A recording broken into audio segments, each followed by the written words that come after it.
Đêm nay đừng nghĩ nữa, hãy để tâm nghĩ. Có những đêm thân đã nằm xuống rồi, nhưng tâm vẫn chưa chịu nghỉ. Mắt nhắm lại, nhưng trong lòng vẫn còn nhiều tiếng nói. Một câu ai đó đã nói ban chiều, một chuyện khiến mình tủi thân, một điều mình chưa làm được, một người mình vẫn còn giận, một nỗi lo chưa biết ngày mai sẽ ra sao. Càng về khuya, mọi thứ càng rõ.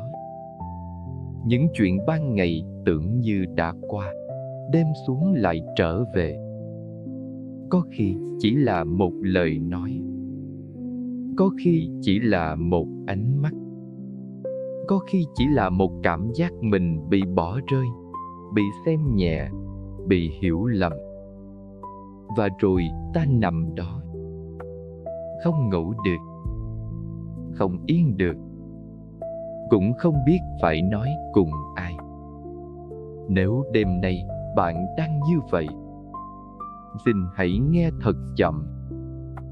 Bạn không cần phải mạnh mẽ ngay lúc này, không cần phải giải thích với ai, không cần phải thắng một cuộc hơn thua nào nữa. Đêm nay chỉ cần trở về với hơi thở của mình. Theo tinh thần Phật Pháp, nhiều nỗi khổ của con người không chỉ đến từ việc đã xảy ra, mà đến từ cách tâm ta tiếp tục ôm giữ điều đã xảy ra. Một lời người khác nói có thể chỉ vang lên vài giây, nhưng nếu ta giữ nó trong lòng cả đêm, nó sẽ làm tâm ta đau thêm nhiều lần nữa. Một chuyện không như ý có thể đã kết thúc từ chiều, nhưng nếu tâm cứ lặp lại trách mình, trách người, trách đời, thì chuyện ấy vẫn còn tiếp tục cháy trong lòng ta. Cho nên đêm nay mình không ép bản thân phải quên hết, cũng không ép bản thân phải tha thứ ngay.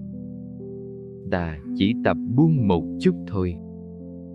Buông một câu chưa cần đáp trả, buông một điều chưa thể thay đổi, buông một oán trách đang làm tim mình nặng, buông một ý nghĩ rằng mình phải gánh hết mọi thứ một mình. Hãy thở vào thật nhẹ và thở ra thật chậm. Thở vào, biết mình còn đang sống. Thở ra, cho phép tâm được nghỉ. Đêm nay không phải là lúc phán xét mình. Đêm nay là lúc ôm lại chính mình bằng một chút hiền lành.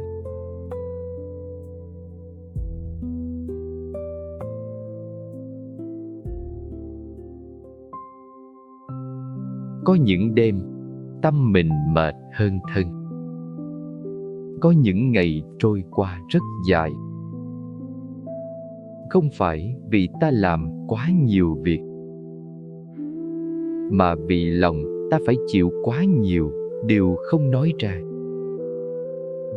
Ban ngày ta vẫn cười, vẫn trả lời tin nhắn, vẫn làm việc, vẫn chăm lo cho người khác, vẫn tỏ ra mình ổn. Nhưng đến đêm, khi mọi tiếng động lắng xuống, ta mới nghe rõ tiếng lòng mình.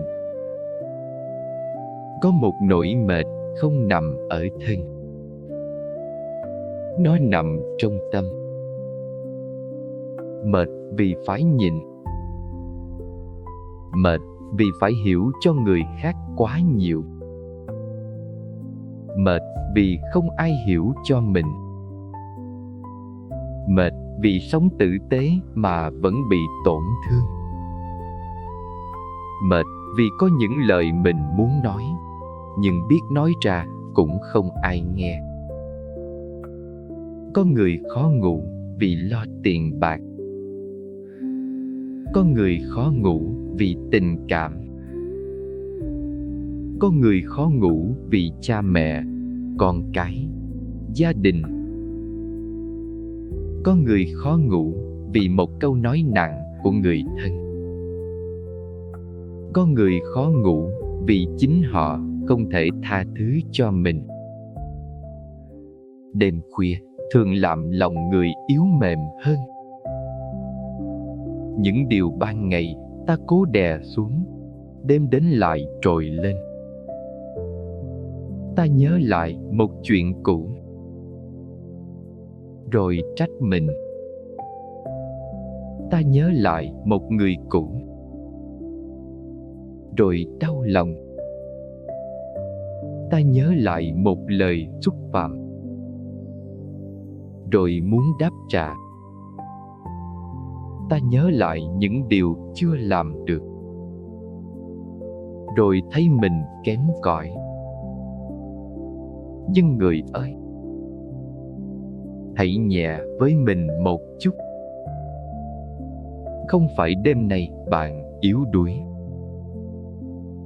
chỉ là tâm bạn đã gồng quá lâu. Một chiếc ly đầy nước, chỉ cần thêm một giọt cũng tràn. Một trái tim đầy tổn thương, chỉ cần thêm một lời vô tâm cũng đau. Cho nên, trước khi trách mình vì sao hay nghĩ nhiều, hãy nhận ra rằng có thể bạn đã chịu đựng quá nhiều. Có những người không khó ngủ vì họ muốn nghỉ. Họ khó ngủ vì tâm họ chưa tìm được nơi để đặt xuống.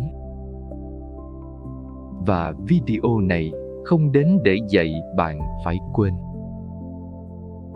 không đến để bảo bạn phải vui ngay, không đến để nói rằng mọi chuyện rồi sẽ lập tức tốt đẹp. Video này chỉ như một ngọn đèn nhỏ trong đêm, nhắc bạn rằng bạn có thể buông xuống một chút. Bạn có thể thở chậm lại một chút. Bạn có thể không tiếp tục làm đau mình bằng những ý nghĩ cũ. Đêm nay, đừng vội trách mình nữa. Có khi cả ngày hôm nay bạn đã rất cố gắng rồi. Bạn đã nhịn một lời. Bạn đã nuốt một tủi thân. Bạn đã đi qua một ngày không dễ. Bạn đã không làm tổn thương ai, dù lòng mình cũng đang đau. Như vậy đã là đáng quý. Theo tinh thần tu tâm, có những ngày ta không làm được điều lớn lao. Nhưng nếu ta giữ được tâm không ác, miệng không buông lời làm đau người khác, đó cũng là một ngày mình đã gieo nhân lành. Tâm tốt sinh lời lành, lời lành gieo nhân thiện, nhân thiện tạo phước. Có phước, đời nhẹ và tâm an. Đêm nay, hãy để câu ấy nằm yên trong lòng. Không cần hiểu bằng đầu quá nhiều, chỉ cần cảm bằng tim. Bạn đã mệt rồi. Bây giờ, hãy cho tâm được nghỉ. Thở vào, biết mình đang còn đây. Thở ra, buông bớt một điều nặng. Không cần buông hết, chỉ cần buông một chút thôi.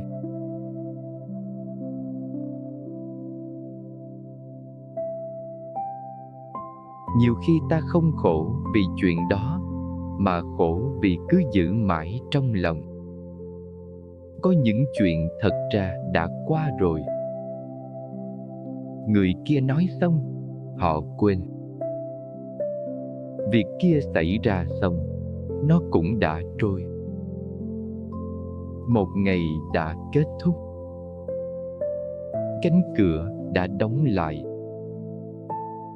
Đêm đã xuống. Nhưng trong lòng ta, chuyện ấy vẫn chưa qua. Ta đem nó lặp lại. Ta tưởng tượng nếu lúc đó mình nói khác đi thì sao? Ta tự hỏi, vì sao họ lại đối xử với mình như vậy? Ta dừng lại từng câu, từng chữ, từng ánh mắt. Rồi càng nghĩ, lòng càng đau. Có những vết thương không lớn lên vì chuyện ban đầu. Nó lớn lên vì ta cứ chạm vào nó mỗi đêm. Có những câu nói không còn vang bên ngoài, nhưng vẫn vang trong lòng ta, vì ta chưa chịu đặt xuống. Ta thường nghĩ mình phải hiểu cho rõ. Mình phải biết vì sao họ làm vậy. Mình phải chứng minh mình không sai. Mình phải làm cho họ hiểu nỗi đau của mình. Nhưng có những người càng giải thích, họ càng không nghe. Có những chuyện càng đào sâu, tâm càng rối. Có những câu trả lời, dù có tìm được, cũng không làm lòng ta nhẹ hơn. Theo tinh thần Phật Pháp, khổ không chỉ đến từ mất mát. Khổ còn đến từ sự chấp. Chấp vào đúng sai. Chấp vào mong người khác hiểu mình. Chấp vào hình ảnh một người lẽ ra phải tử tế hơn. Chấp vào một quá khứ không thể sửa lại. Chấp không có nghĩa là ta xấu. Chấp chỉ có nghĩa là tâm ta đang bám vào một điều khiến mình đau. Giống như bàn tay nắm chặt một sợi dây. Sợi dây càng kéo, tay càng đau.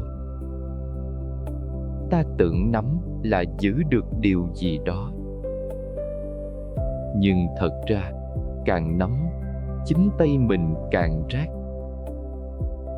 Buông không phải là nói rằng chuyện kia không quan trọng. Buông không phải là bên người làm mình đau. Buông cũng không phải là quên sạch mọi thứ. Buông là thôi, để chuyện đó tiếp tục hành hạ mình trong đêm nay. Buông là nói với lòng, chuyện này đã làm mình đau. Mình biết, nhưng mình không muốn đau thêm bằng cách nghĩ lại mãi nữa. Buông là biết rằng bình an của mình quý hơn một cuộc hơn thua không hồi kết. Có một người bị đồng nghiệp nói xấu. Cả ngày cô ấy vẫn làm việc, nhưng lòng rất nặng. Tối về, cô ngồi ăn cơm mà không thấy ngon. Nằm xuống rồi, cô vẫn nghĩ, tại sao họ lại nói như vậy? Mình có làm gì sai đâu. Ngày mai mình phải nói lại cho ra lẽ. Cô càng nghĩ, tim càng nóng, hơi thở càng nặng, giấc ngủ càng xa. Rồi cô chợt nhận ra, người kia chỉ nói một lần, nhưng chính cô đã để câu nói ấy sống lại trong lòng mình hàng trăm lần. Nếu ngày mai cần nói, cô có thể nói khi tâm bình tĩnh. Nếu cần bảo vệ mình, cô có thể bảo vệ bằng sự rõ ràng. Nhưng đêm nay, cô không cần tiếp tục cãi nhau trong tâm nữa. Thế là cô đặt tay lên ngực, thở chậm và nói thầm: đêm nay mình không trả lời bằng sân. Đêm nay mình giữ lại bình an cho mình. Chỉ vậy thôi. Không phải mọi chuyện biến mất, nhưng lòng cô dịu xuống.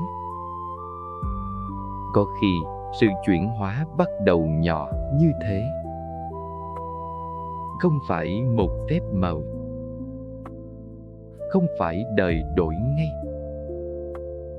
mà là trong một khoảnh khắc, ta không để cơn sân dắt mình đi thêm nữa.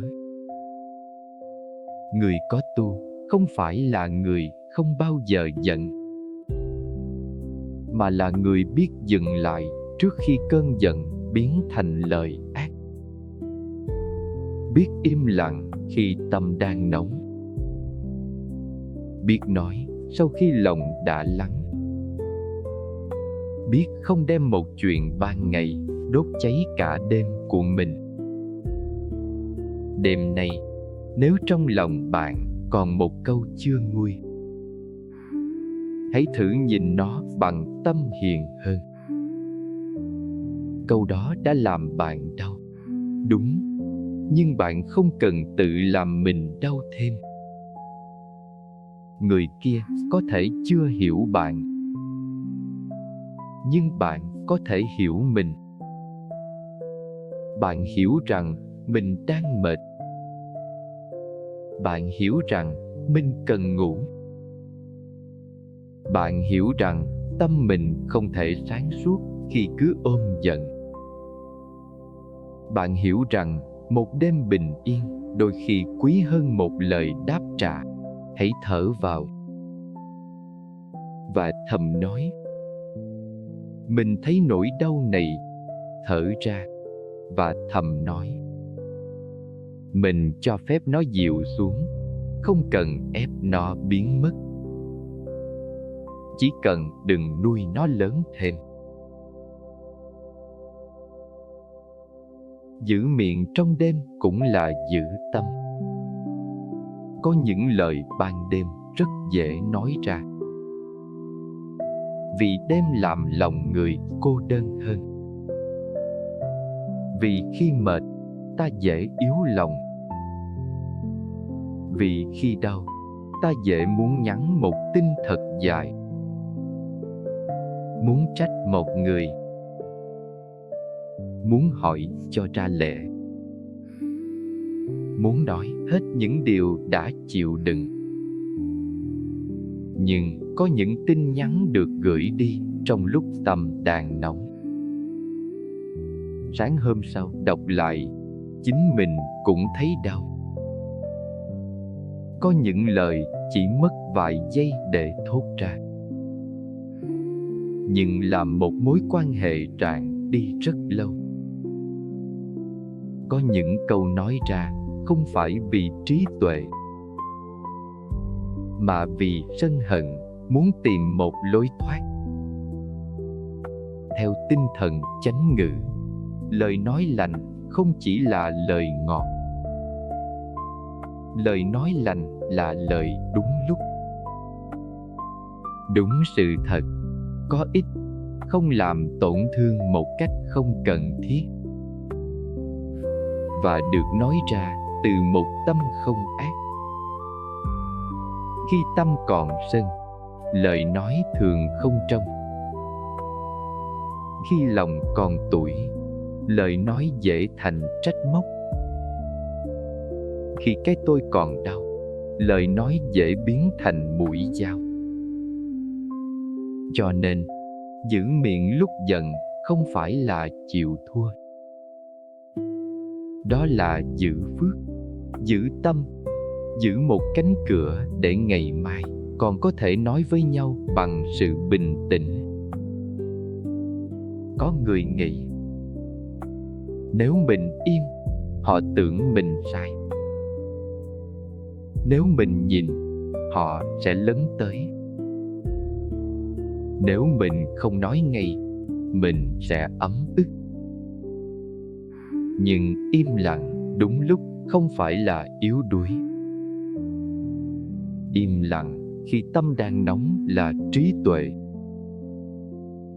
Rời khỏi cuộc tranh cãi khi lời bắt đầu sắc là trí tuệ. Đợi lòng lắng rồi mới nói là trí tuệ. Có những lúc không nói là cách thương mình, và cũng là cách không làm khổ người khác thêm. Trong đời, không phải lời nào cũng cần đáp. Không phải người nào cũng cần giải thích. Không phải cuộc tranh cãi nào cũng đáng để đem bình an của mình ra đổi. Một người càng biết giữ lời, tâm càng bớt hối hận. Một người càng biết nói chậm, quan hệ càng bớt tổn thương. Một người càng biết im lặng khi cần, các mối quan hệ càng bớt tổn thương vì những lời nóng nảy. Nhìn bằng nhân quả đời thường, một lời ác có thể tạo ra nhiều hệ quả. Nó làm người nghe đau, làm mình bất an, làm niềm tin giữa hai bên giảm xuống, làm một chuyện nhỏ thành chuyện lớn, làm một ngày mệt thành một đêm không ngủ. Ngược lại, một lời lành cũng có nhân quả của nó. Một lời xin lỗi đúng lúc có thể làm dịu một trái tim. Một lời cảm ơn có thể làm người khác thấy được trân trọng. Một lần im lặng đúng lúc có thể giúp một mối quan hệ còn cơ hội được nói lại trong bình tĩnh. Một lời tự nhắc mình đừng nói lúc giận có thể giữ lại bình an cho cả đêm. Đêm nay, trước khi ngủ, hãy nhìn lại miệng mình trong ngày hôm nay. Hôm nay, mình đã nói lời nào khiến ai vui hơn chưa? Mình đã lỡ nói lời nào làm ai đau không? Mình đã có lúc nào im lặng đúng lúc không? Mình đã có lúc nào để cơn giận mượn miệng mình chưa? Nếu có lỡ rồi, cũng đừng tự đánh mình quá nặng. Người tu sửa không phải là người hoàn hảo, mà là người biết nhận ra, biết hổ thẹn nhẹ nhàng, biết sửa từng chút. Nếu hôm nay lỡ nói nặng, ngày mai có thể nói lại bằng một câu mềm hơn. Nếu hôm nay lỡ nóng, ngày mai có thể xin lỗi. Nếu hôm nay lỡ hơn thua, ngày mai có thể học dừng sớm hơn.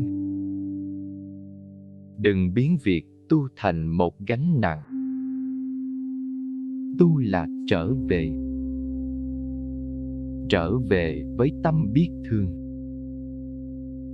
trở về với miệng biết nói lành,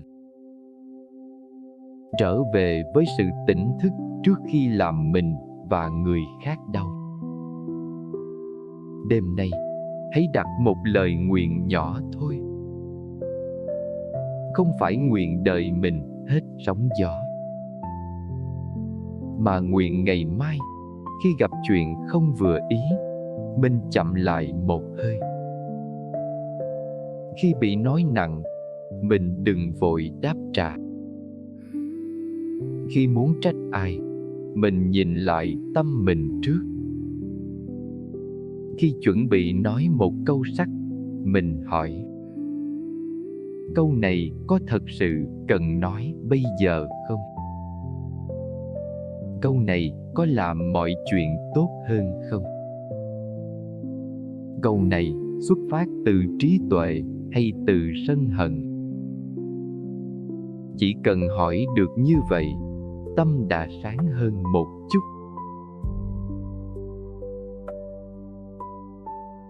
hãy thở vào.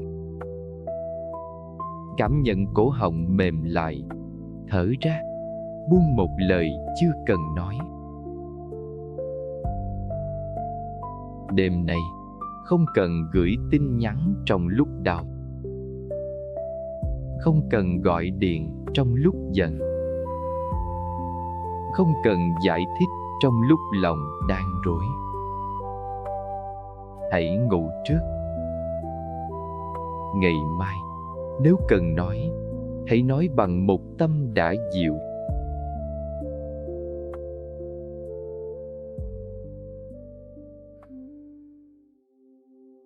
Buông sân không phải vì người kia đúng, mà vì mình cần được bình an. Có một sự thật rất nhẹ mà cũng rất sâu. Sân giận không trừng phạt được người kia. Nó chỉ làm tâm mình cháy trước. Khi ta giận một người, có khi người ấy đang ngủ rất yên. Còn ta thì thao thức, tim nặng, đầu căng, hơi thở khó, miệng đắng, lòng nóng. Ta tưởng mình đang chống lại họ.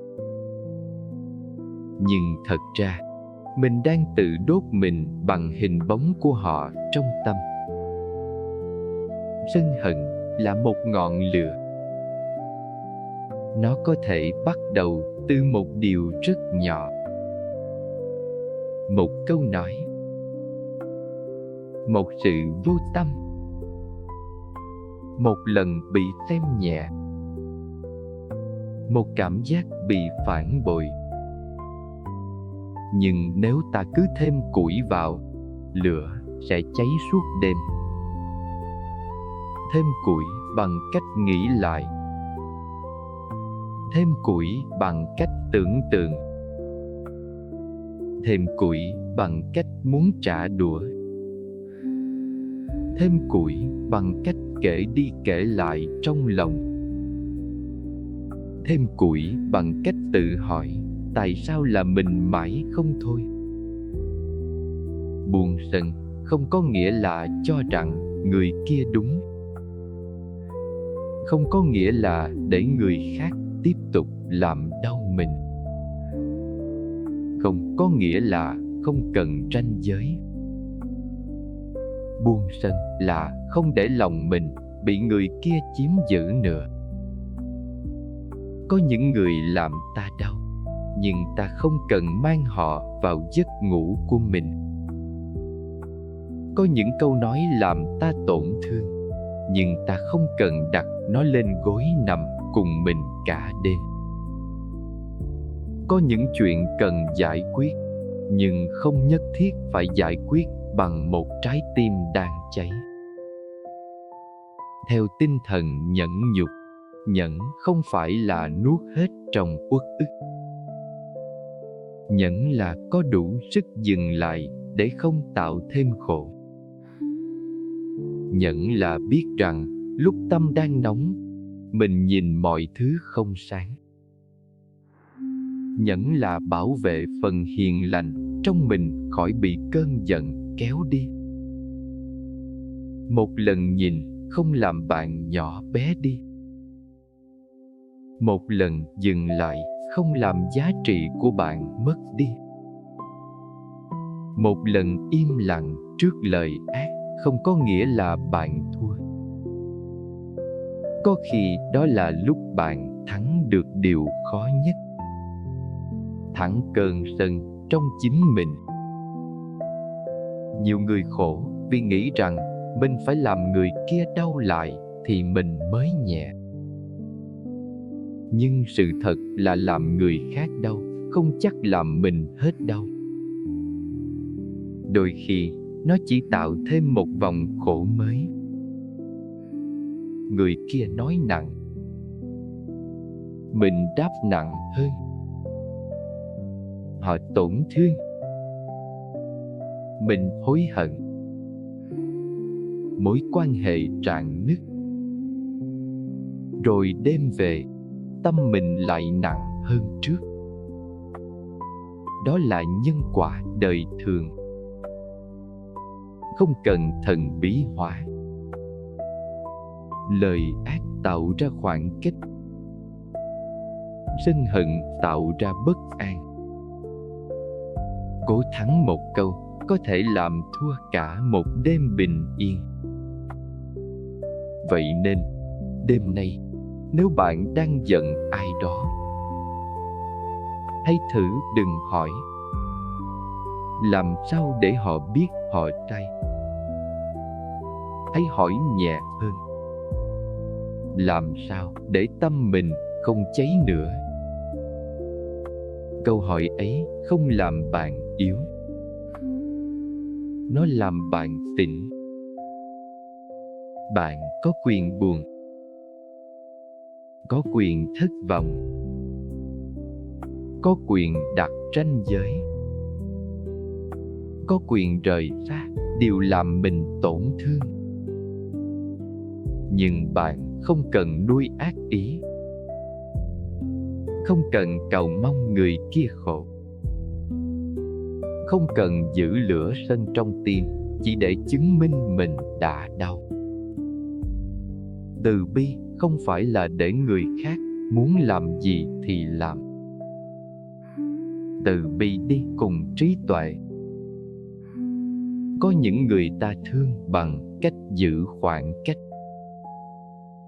Có những chuyện ta tha thứ bằng cách không nhắc lại trong lòng nữa.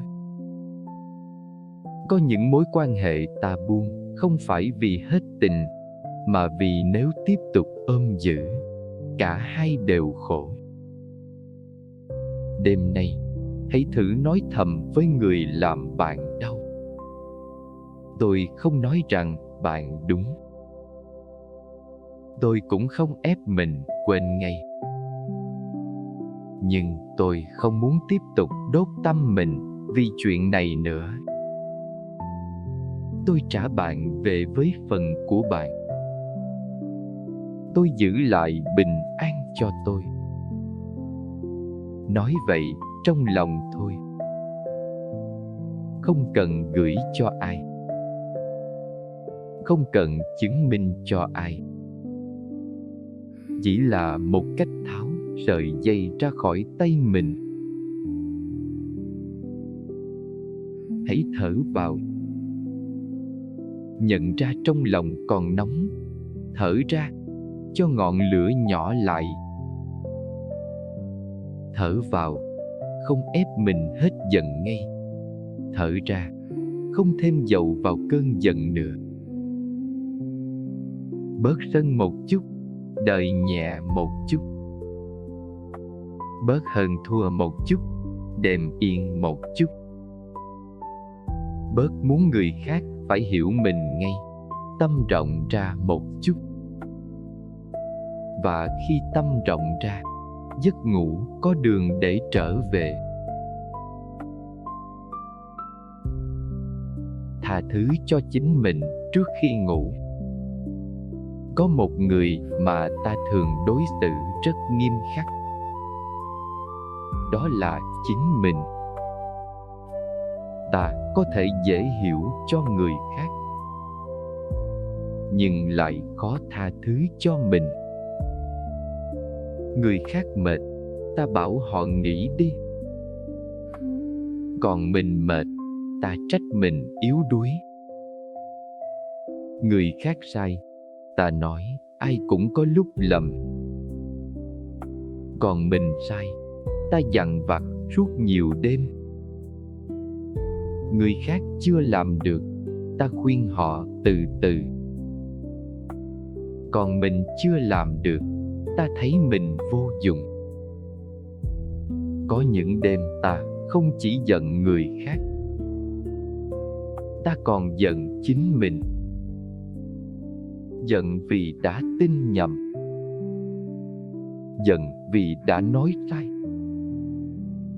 giận vì đã không mạnh mẽ hơn, giận vì đã để người khác làm mình đau, giận vì đã bỏ lỡ một cơ hội, giận vì mình không trở thành phiên bản tốt hơn như mình mong muốn. Nhưng người ơi, Một tâm bị đánh đập bằng tự trách thì khó mà an được.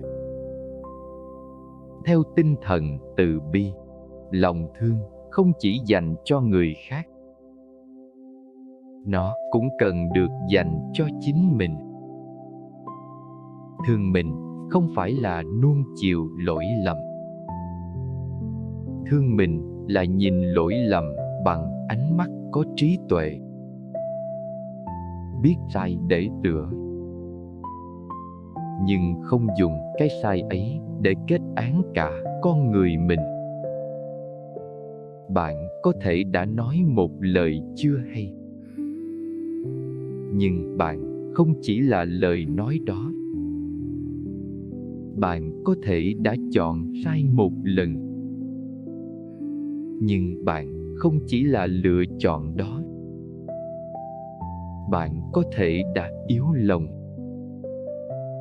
nhưng bạn không phải người vô dụng. Bạn là một người đang học, đang đi, đang vấp, đang sửa, đang cố sống lành hơn từng ngày. Tu tâm không phải là trở thành người không bao giờ sai. Tu tâm là sau mỗi lần sai, mình quay lại nhìn tâm, không trốn tránh, không đổi lỗi, cũng không tự hủy hoại mình bằng dằn vặt. Có khi, điều cần buông nhất đêm nay không phải là một người, mà là một phiên bản cũ của chính mình. Phiên bản đã lỡ nóng giận, phiên bản đã quá tin người, phiên bản đã im lặng khi cần lên tiếng, phiên bản đã nói nhiều khi cần im lặng, phiên bản đã chọn bằng sợ hãi thay vì trí tuệ. Hãy đặt tay lên ngực và nói thầm: mình đã không hoàn hảo, nhưng mình vẫn còn cơ hội sửa. Mình đã đau, nhưng mình không muốn làm mình đau thêm. Mình tha thứ cho mình một chút, để ngày mai có thể sống hiền hơn. Chỉ một chút thôi, không cần tha thứ hết trong một đêm, không cần chữa lành hết mọi vết thương, không cần trở thành người mới ngay lập tức. Đêm nay chỉ cần ngừng tự mắng mình. Có những người cả đời mong được người khác nói một câu dịu dàng, nhưng họ quên rằng chính họ cũng có thể nói với mình một câu dịu dàng: bạn đã cố gắng rồi, bạn được phép nghỉ, bạn không cần gánh hết đêm nay. Bạn có thể bắt đầu lại bằng một việc nhỏ. Bạn vẫn xứng đáng được bình an. Những câu ấy không làm ta trốn tránh trách nhiệm. Nó làm tâm đủ mềm để sửa mình mà không gãy. Một người tự ghét mình quá lâu sẽ khó nói lời lành. Vì trong lòng đầy gai, lời nói dễ có gai. Một người biết thương mình đúng cách sẽ dễ thương người hơn. Vì trong lòng có nước mắt, lời nói cũng bớt làm đau. Cho nên, trước khi ngủ, hãy trả lại cho mình một chút hiền. Nếu hôm nay bạn đã lỡ nổi giận, ngày mai tập dừng sớm hơn. Nếu hôm nay bạn đã lỡ nói nặng, ngày mai tập nói mềm hơn. Nếu hôm nay bạn đã lỡ nghĩ xấu, ngày mai tập nhìn rộng hơn. Nếu hôm nay bạn đã quá mệt, đêm nay tập nghĩ thật sự. Không ai đi đường dài mà không cần nghĩ. Không ai tu sửa mà không từng vụng về. Không ai giữ tâm lành mà chưa từng có lúc tâm rối. Điều quan trọng là mình còn muốn sống thiện, còn muốn bớt làm khổ mình, còn muốn bớt làm khổ người, còn muốn gieo một lời lành. Như vậy là còn ánh sáng. Thở vào, nhìn lại mình bằng lòng thương. Thở ra, buông một lời tự trách. Thở vào, mình đã cố gắng. Thở ra, mình cho phép mình nghỉ.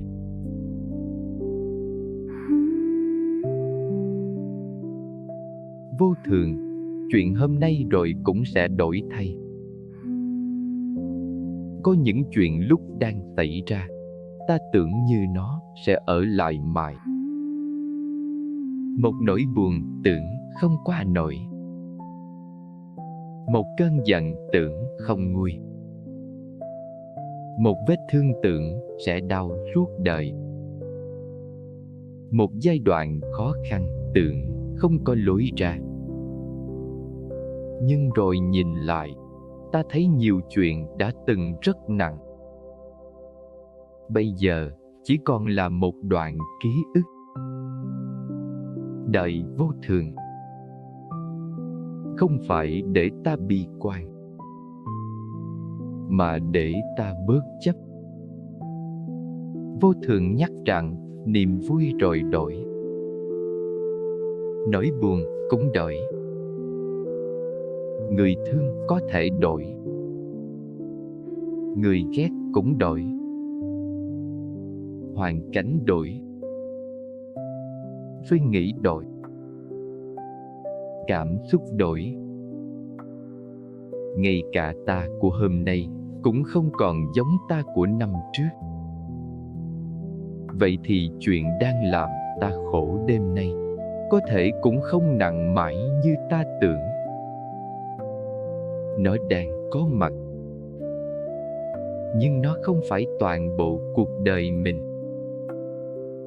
Một đám mây đen không phải là cả bầu trời. Một ngày tệ không phải là cả số phận. Một người không hiểu mình không có nghĩa là cả đời không ai hiểu. Một lần thất bại không có nghĩa là mình mất hết giá trị. Khi tâm đau, nó thường phóng đại mọi thứ. Nó làm ta tưởng chuyện này sẽ kéo dài mãi. Nó làm ta quên rằng mình đã từng vượt qua nhiều đêm khác. Nó làm ta chỉ nhìn thấy bóng tối trước mắt. Nhưng chỉ cần ngồi yên một chút, thở chậm một chút, ta sẽ thấy cảm xúc cũng đến rồi đi. Cơn buồn có nhịp của nó, cơn giận có nhịp của nó, nỗi lo có nhịp của nó. Nếu ta không tiếp tục nuôi, nó sẽ yếu dần. Giống như mặt nước, khi gió thổi, mặt nước động. Nếu ta cứ khuấy thêm, nước càng đục. Nếu ta để yên, bùn sẽ lắng, nước sẽ trong lại. Tâm mình cũng vậy. Đêm nay, việc của ta không phải là ép tâm trong ngay. Việc của ta là ngừng khuấy thêm, ngừng lặp lại câu chuyện cũ, ngừng tưởng tượng thêm điều xấu, ngừng trách mình bằng những lời nặng, ngừng cãi nhau với người khác trong tâm, ngừng cố giải quyết mọi thứ khi thân đã kiệt sức. Hãy để bùn lắng. Có thể sáng mai vấn đề vẫn còn đó, nhưng tâm bạn sẽ khác. Khi tâm khác, cách nhìn cũng khác. Khi cách nhìn khác, lời nói cũng khác. Khi lời nói khác, cách mình đi qua sự việc cũng có thể nhẹ hơn. Đó là sự chuyển hóa rất thật, không ồn ào, không kỳ bí. Chỉ bắt đầu từ một người biết dừng. Bạn không cần biết hết ngày mai sẽ ra sao. Bạn chỉ cần sống lành trong hơi thở này. Hơi thở này không nói lời ác. Hơi thở này không tự làm đau mình. Hơi thở này không nuôi thêm sân.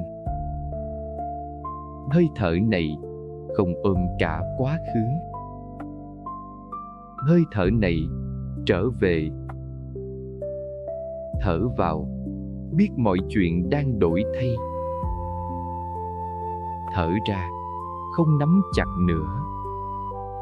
Thở vào, đêm đang yên. Thở ra, tâm cũng có thể yên.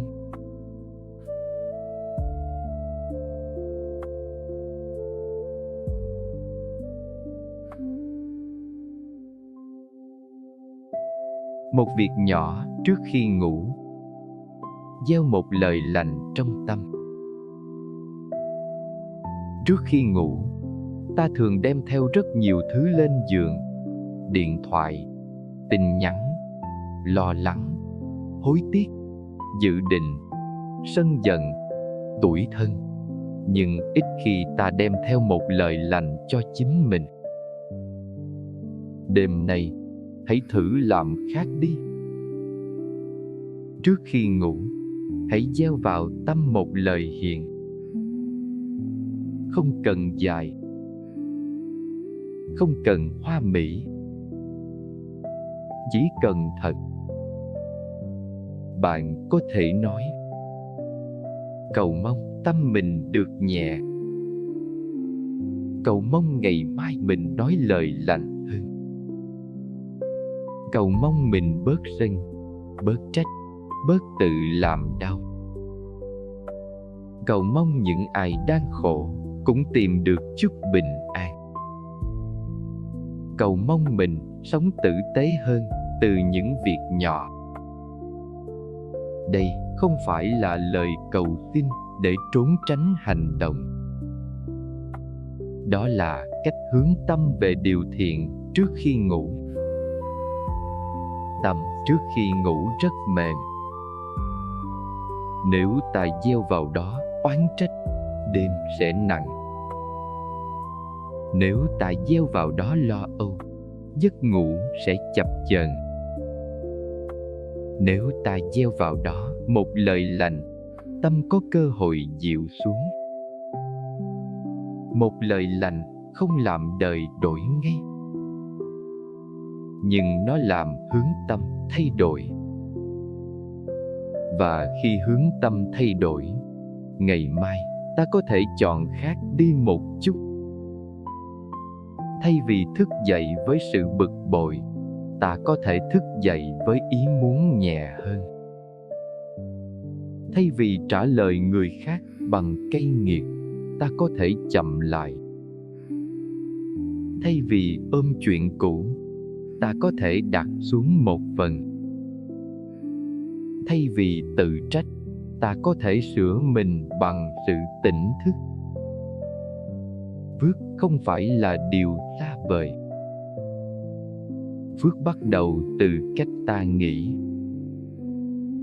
cách ta nói, cách ta đối xử với người khác, và cả cách ta đối xử với chính mình. Một người biết gieo lời lành mỗi ngày, lâu dần tâm họ có chất lành. Một người biết giữ miệng mỗi ngày, lâu dần đời họ bớt sóng gió vì lời nói. Một người biết buông sân mỗi ngày, lâu dần trong lòng có khoảng trống cho bình an. Không ai trở nên an chỉ sau một đêm. Nhưng mỗi đêm biết buông một chút, tâm sẽ nhẹ dần. Đêm nay, hãy chọn một việc nhỏ. Không nhắn tin khi đang giận. Không tự trách mình thêm. Không nghĩ tiếp một chuyện đã nghĩ cả ngày. Không cầu mong ai phải khổ vì mình đã khổ. Không mang lời người khác vào giấc ngủ. Chỉ một việc nhỏ thôi, nhưng làm được một việc nhỏ trong lúc tâm mệt cũng là đáng quý. Bây giờ, hãy để thân mềm xuống.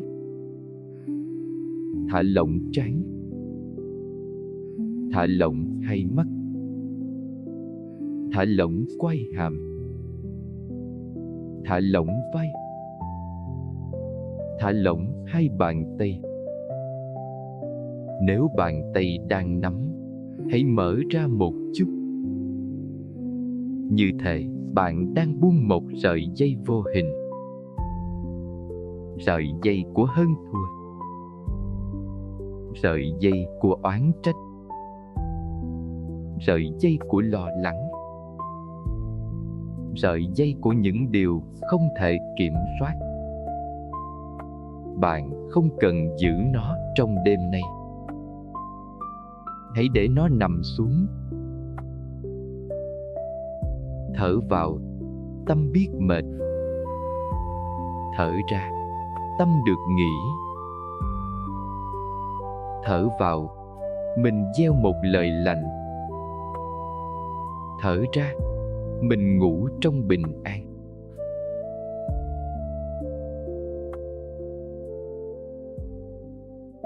Đêm nay, không cần giải quyết cả cuộc đời.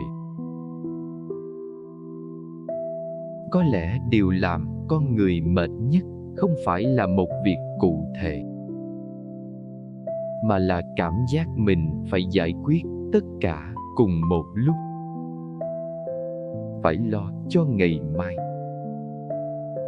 Phải sửa lại quá khứ. Phải hiểu lòng người khác. Phải làm người khác hiểu mình. Phải thành công hơn. Phải mạnh mẽ hơn. Phải không được buồn. Phải không được sai. Phải ổn ngay. Nhưng người ơi, không ai có thể gánh cả cuộc đời trong một đêm. Đêm nay, bạn không cần biết hết câu trả lời. Không cần quyết định mọi chuyện. Không cần chứng minh giá trị của mình. Không cần thắng ai. Không cần tự ép mình hết buồn. Bạn chỉ cần trở về với một điều rất nhỏ. Hơi thở này. Hơi thở này là thật.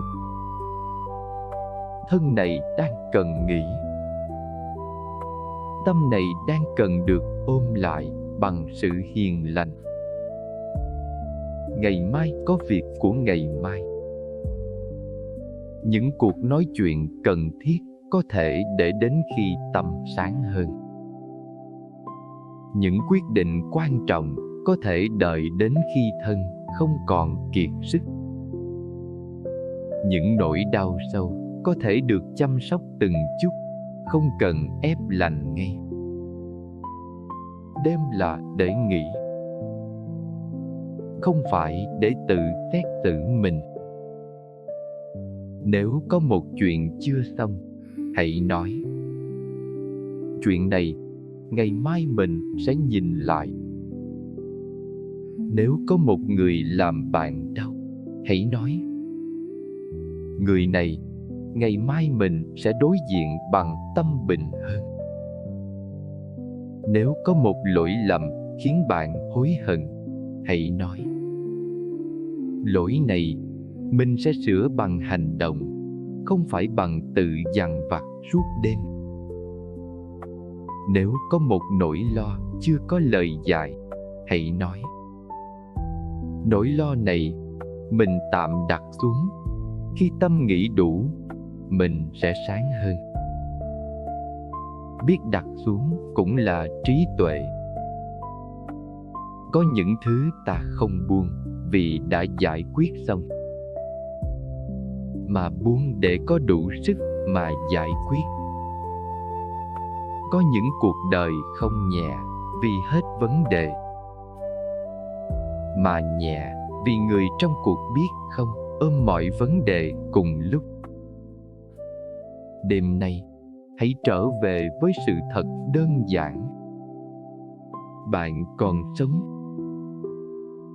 Bạn còn thở. Bạn còn có thể sửa mình. Bạn còn có thể nói lời lành hơn. Bạn còn có thể gieo nhân thiện từ ngày mai. Bạn còn có thể bắt đầu bằng một việc rất nhỏ. Như vậy là chưa muộn. Dù hôm nay có nặng thế nào, đêm nay bạn vẫn có thể chọn không làm nó nặng thêm. Không thêm một lời ác, không thêm một tin nhắn nóng, không thêm một vòng suy nghĩ, không thêm một sự tự trách, không thêm một lời nguyền rủa trong tâm. Chỉ giữ lại một chút thiện. Một chút thiện ấy có thể là im lặng, thở chậm, tha thứ cho mình, không đáp trả, không đuổi tận, cầu mong lòng mình được nhẹ. Rất nhỏ nhưng rất quý, vì đời người được đổi thay từ những điều nhỏ lặp lại mỗi ngày. Một người mỗi ngày bớt nói lời nặng một chút, lâu dần miệng họ lành hơn. Một người mỗi ngày bớt ôm giận một chút, lâu dần tâm họ rộng hơn. Một người mỗi ngày gieo một ý thiện trước khi ngủ, lâu dần đêm của họ bớt tối. Đêm nay, hãy để bóng tối bên ngoài làm nền cho ánh sáng nhỏ trong lòng. Không cần ánh sáng lớn, chỉ cần một đốm nến. Đốm nến của tỉnh thức, đốm nến của nhẫn nhịn, đốm nến của lời lành, đốm nến của tâm thiện. Hãy thở vào nhẹ thôi, thở ra chậm thôi. Không cần đi đâu nữa, không cần nghĩ thêm nữa. Bạn đang ở đây, đêm đang ở đây, hơi thở đang ở đây.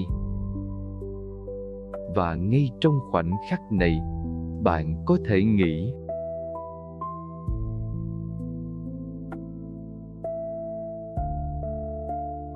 lời ru cho một tâm đang mệt. Bây giờ, hãy để mọi lời trở nên chậm hơn.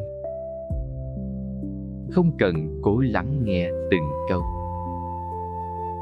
Chỉ cần để âm thanh đi qua nhẹ như mưa nhỏ ngoài hiên.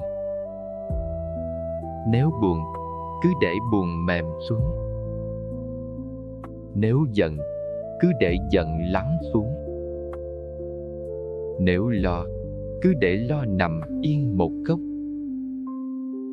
Nếu mệt, hãy cho mình được mệt mà không trách. Bạn không cần phải hoàn hảo để được bình an. Bạn không cần phải mạnh mẽ mọi lúc để xứng đáng được thương. Bạn không cần phải giải thích với cả thế giới để biết mình đã cố gắng. Có những người hiểu lầm bạn. nhưng bạn đừng hiểu lầm chính mình. Có những người không thương bạn đúng cách, nhưng bạn đừng vì vậy mà quên thương mình đúng cách. Có những người nói lời nặng, nhưng bạn không cần học theo cái nặng ấy. Có những chuyện làm bạn đau, nhưng bạn không cần biến mình thành người cay nghiệt. Giữ tâm hiền giữa đời không dễ, nhưng mỗi lần giữ được, bạn đang tự cứu mình khỏi một vòng khổ mới. Đời có thể chưa nhẹ ngay, nhưng tâm mình có thể nhẹ hơn một chút. Một chút thôi cũng quý. Nếu hôm nay không ai khen bạn, hãy tự biết rằng bạn đã cố gắng. Nếu hôm nay không ai hiểu bạn, hãy tự hiểu rằng lòng mình đã mệt. Nếu hôm nay không ai nói lời dịu dàng, hãy tự nói với mình một câu dịu dàng. Nếu hôm nay có người làm bạn tổn thương, hãy đừng tiếp tục làm mình tổn thương thêm. Đêm nay, hãy ngủ như một người vừa đặt xuống chiếc túi nặng. Trong chiếc túi ấy có nhiều thứ. Lời người khác nói, kỳ vọng của bản thân, nỗi sợ ngày mai, sự tiếc nuối hôm qua, những hận thua chưa dứt, những câu hỏi không lời đáp. Hãy đặt nó xuống bên cạnh giường, không vứt bỏ, không phủ nhận, chỉ là đặt xuống. Vì thân cần nghỉ, tâm cần nghỉ, và bạn xứng đáng có một đêm không bị chính suy nghĩ của mình kéo đi mãi. Thở vào, mình còn đây. Thở ra, mình bình an trong hơi thở này. Thở vào, tâm tốt. Thở ra, lời lành. Thở vào, buông sân. Thở ra, giữ phước. Thở vào, không hơn thua nữa. Thở ra, tâm được nghỉ.